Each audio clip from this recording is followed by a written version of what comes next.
അല്ലാഹുവിന്റെ പ്രവാചകൻ സല്ലല്ലാഹു അലൈഹി വസല്ലമ തങ്ങള് മുത്തുനബി അദാ സ്വഹാബികളോട് പറയുന്ന ഒരു ദിവസം നമസ്കാരം കഴിഞ്ഞു. പ്രവാചകൻ അവിടെന്ന് പറഞ്ഞു, സ്വഹാബാ, ഞാൻ ഇന്നലെ സ്വർഗ്ഗം കണ്ടു. സ്വഹാബാ, ഞാൻ ഇന്നലെ സ്വർഗ്ഗം കണ്ടു.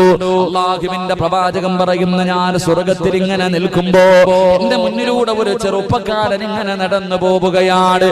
എന്റെ മുന്നിലൂടെ ഒരു ചെറുപ്പക്കാരൻ ഇങ്ങനെ നടന്നു പോകുന്നു.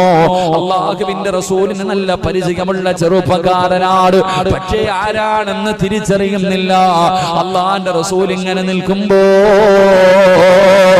മലക്കുകൾ പറഞ്ഞു കൊടുക്കുന്നു, യാ റസൂലല്ലാഹ്, ആ പോകുന്ന ചെറുപ്പക്കാരൻ ആരെന്നറിയുമോ? മഹാനായ സയ്യിദുനാ ബിലാൽ. അത് ബിലാലാണ് നബിയെ.